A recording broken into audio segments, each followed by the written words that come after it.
Hello everybody and welcome to another Peteman Reviews. So for the next couple of reviews we're going to be looking at two variations of Thunderwing. The Classics release as shown here, and of course the original Pretender release. So we'll start with the Pretender release, so we'll just put the Classics away for one moment. So the Pretender release, this is a Mega Pretender for Thunderwing, which means that the shell transforms into, well, in this case, a plane, and so does the inner robot, whereas the original Pretenders, the shell pretty much did nothing. It was the inner robot that did the transformation. Thunderwing is quite hard to get hold of. It wasn't released in huge amounts, however, its popularity far outweighed the toy. The original toy described Thunderwing as being some form of spy, not particularly exciting, whereas in the comics, both the UK and the US comics, which at the time were both written by Simon Furman, Thunderwing was the Decepticon leader. Indeed, he was even a lord, and they went into quite a lot of story, particularly in the UK comics. So of course Thunderwing was very, very popular, and the toy was very rare. This is a near complete version of Thunderwing. The only thing it's missing is the little gun for the robot. If that appeared, that would sit. I'm not actually sure if it has a home in transformation mode. It might plug in here or something. Actually, no, I think it plugs in there if it's a transformation mode. However, I don't have that, and frankly, if you get a copy of Thunderwing without it, don't worry, because you're looking at something like 40-50 quid just for a tiny gun.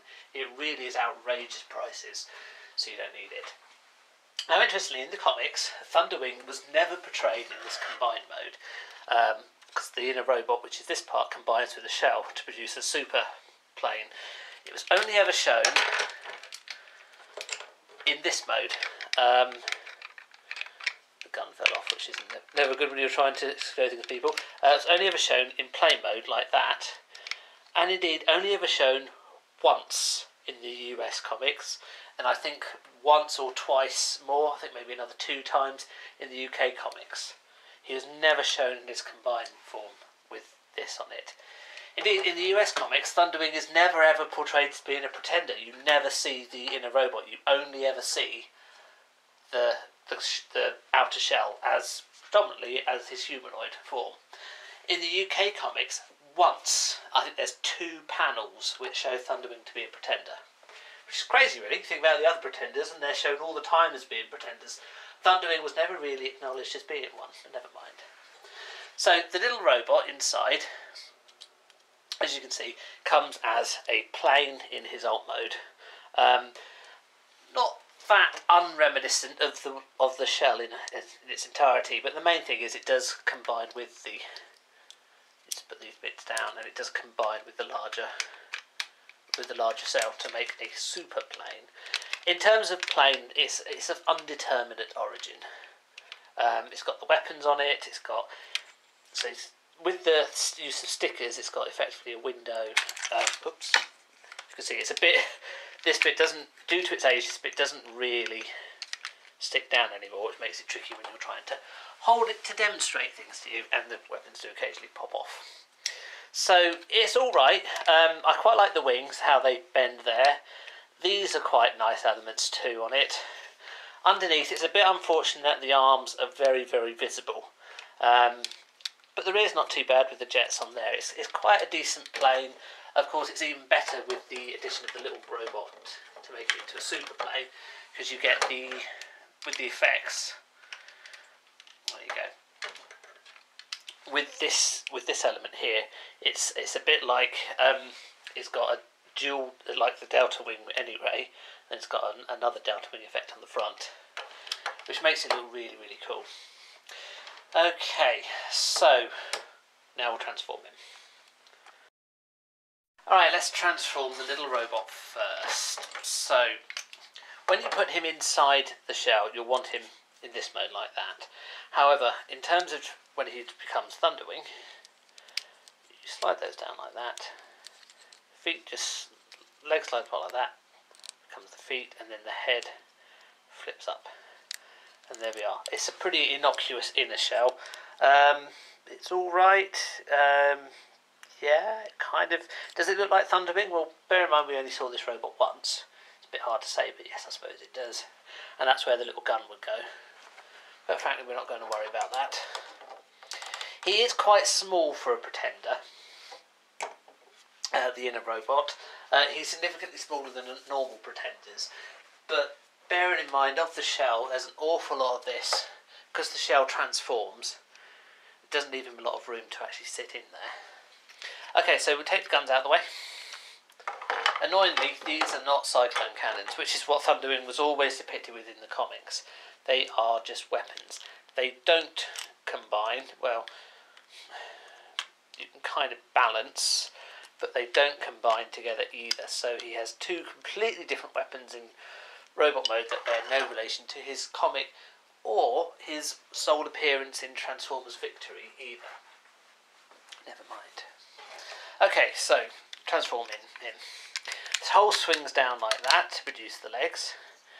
Underneath here you have the feet, which just flip around like that. This is very stiff, this foot, but it will eventually turn round. The wings go like that, and they again on this side. This whole side here will go down. You probably need to move the head back, this bit back first. You can do that as well to get it completely out of the way. And there we are. That is Thunderwing's outer shell. In terms of putting the robot in it, the little inner robot, so that goes back like that, back to that, down. I should put this shell up again.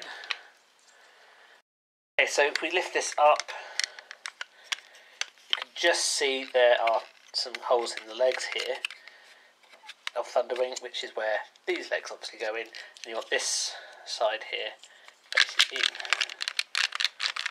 and then this will slot down nicely into there. You then need to do a little bit of balancing, so that comes out a bit, that slots down further, and there we are. So now that's in there, we now just give him his guns to hold. Okay, so that is the original release of Thunderwing. In terms of features, unusually he's been given a snarling, it's almost an alien face, and do you know what I think I'll do is I'll just put it like that and zoom in. So it's almost an alien face rather than a humanoid face. It's a bit odd really. In fact, it's unusual to have any features. Most robots have a fairly blank expression, as perhaps one would expect from robots, but they actually give him a snarling feature, which is unusual. His armour wise, it's very nicely done here with the almost scales here, and then the different elements of the chest as well. So it's a really nice detailing on there. As with all Pretenders, unfortunately, at least nearly all Pretenders that I'm aware of, the articulation is incredibly limited in Pretender mode, which is a shame.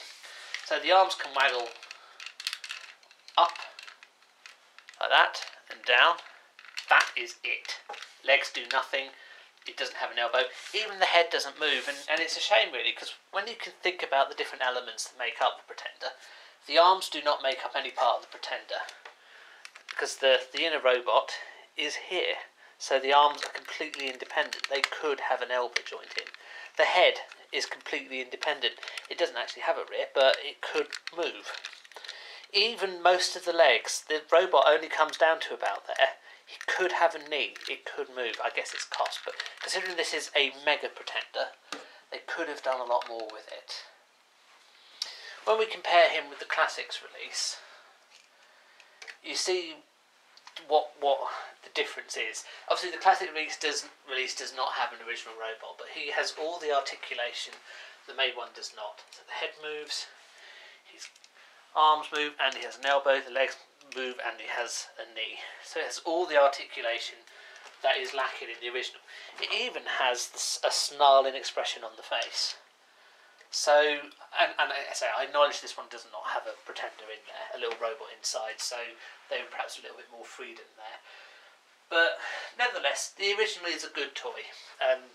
It's flawed, but a lot of the original G1 toys were, particularly the Pretender series, so there's nothing unexpected with that. Size-wise, well actually he compares very well with Titan's Return Galvatron, Bear in mind Galvatron's one of the leader class, so bigger than a regular Titan.